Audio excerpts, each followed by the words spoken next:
नमस्कार दोस्तों, आशा करते हैं कि आप सब लोग बहुत अच्छे से होंगे। इस वीडियो में हम बात करेंगे कि आप विशेष सर्वेक्षण यानी कि सर्वे में आप वंशावली बना के कैसे आप खुद से डाल सकते हैं। किसी के पास यानी कोई कोर्ट कचहरी जाने की कोई आवश्यकता है नहीं। आप खुद से वंशावली निर्माण कर सकते हैं, या तो कवाला वाला हो या खतियान के हिसाब से हो। उसी के बारे में हम आज आपको स्टेप बाय स्टेप बताएंगे, इसलिए इस वीडियो को एक लाइक और चैनल को सब्सक्राइब कर लीजिए। इसी तरह के इन्फॉर्मेशन और ज़रूरत की चीज़ों वाली वीडियो को हम लाने का कोशिश करते हैं, इसलिए इस वीडियो को एक लाइक और चैनल को सब्सक्राइब कर दीजिएगा।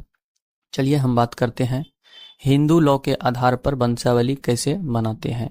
देखिए दोस्तों, सबसे पहले आपको एक सादा पेज लेना है। उस पे ऊपर में जैसे मैंने वंशावली लिखा है, इसी प्रकार से आप वंशावली लिखेंगे। देन इसके साइड में आप दिनांक लिखेंगे।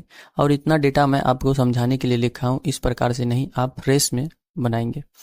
देखिए, सबसे पहले हिंदू लॉ के आधार पे होता क्या है, वंशावली दो तरीके से बनता है।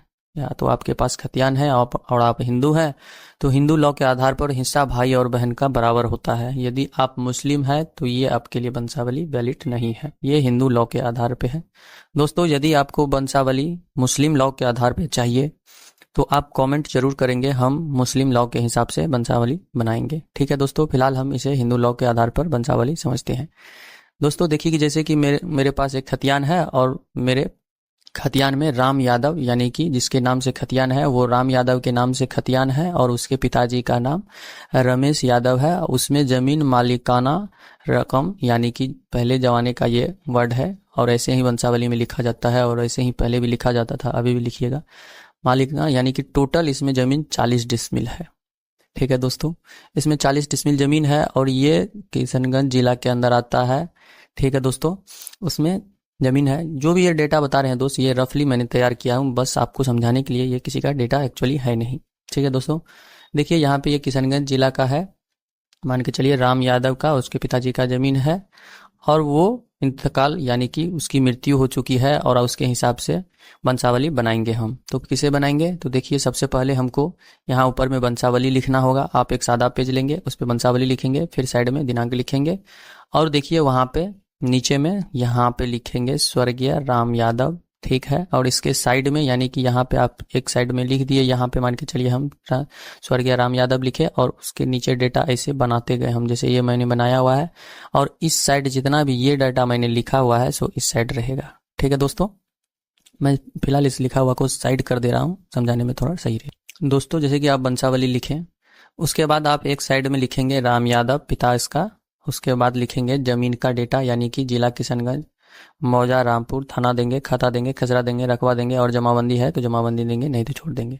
अब इस प्रकार से नीचे हमको ऐसे ही लिखना है स्वर्गीय राम यादव। ठीक है दोस्तों, उसके बाद नीचे लाइन देना है यहाँ पे, और उसके बाद यहाँ से जो है ये इसके 2 पुत्र हैं और 2 पुत्री है, और हिंदू लॉ के आधार पर हिस्सा बराबर होता है दोनों में। आपको याद रखना है कि जैसे कि 2 पुत्र का जितना जमीन है पुत्री को भी उतना जमीन। लेकिन अपने हिंदू लॉ में होता क्या है एक्चुअली कि बहन लोग का हिस्सा नहीं देता है, वो आपसी सहमति है लेकिन कानूनी तरीका से मिलता है।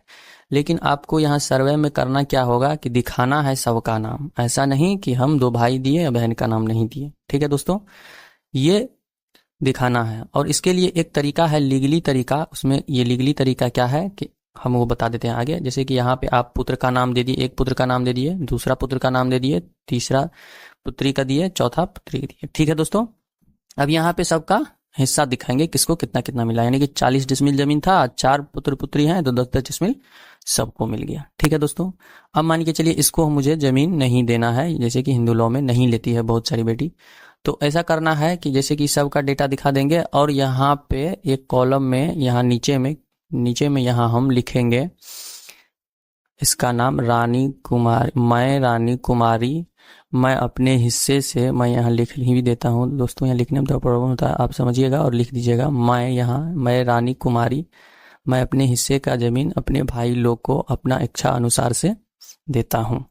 ठीक है, और उसका साइन ले लेंगे। ये तरीका हुआ, और नहीं तो ये तरीका यदि नहीं हुआ या मृत्यु हो गया है तो आप लोग एज इट इज ऐसे कीजिएगा कि इसका हिस्सा रखवा के छोड़ दीजिएगा, और इसका आधार कार्ड नीचे में लगा करके उस पर दस्तखत ले लीजिएगा, उस पर लिखा दीजिएगा कि मैं अपने हिस्से से संतुष्ट हूँ। ठीक है दोस्तों। अब यहाँ पे नीचे में देखिए दे दिए, अब इसका मान के चलिए ये जीवित है और ये भाई मृत्यु हो गए हैं, तो फिर इसके नीचे कॉलम बनाएंगे, इसका एक बेटा और एक बेटी है, फिर इसका जमीन ऐसे आएगा।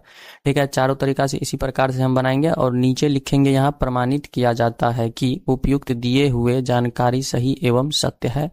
और यहाँ हमको या तो मुखिया जी से सर दस्तखत करवा लेना है, या तो सरपंच से, या तो वार्ड सदस्य से। यदि आपको तीनों उपलब्ध है तो तीनों से करवा सकते हैं। उसके बाद से यहाँ से आप 1 2 3 4 3 लिखे हैं, 3 तक गवाह का साइन करवा लेना है। इसी प्रकार से देखिए दोस्तों, इसी प्रकार से वंशावली बनता है। यदि आपको और अच्छे से जानना है तो मैं एक वंशावली का फॉर्मेट मैं अपने टेलीग्राम चैनल पे डाल दूंगा, आप वहां से ले लीजिएगा। और यदि कहिएगा कि मुस्लिम लॉ के हिसाब से वंशावली बनाने के लिए, तो उस हिसाब से हम बनाने का कोशिश करेंगे। ठीक है दोस्तों, इस वीडियो में बस इतना ही, एक छोटी सी जानकारी देने के लिए हम आए हुए थे। वीडियो देखने के लिए आपका बहुत बहुत धन्यवाद।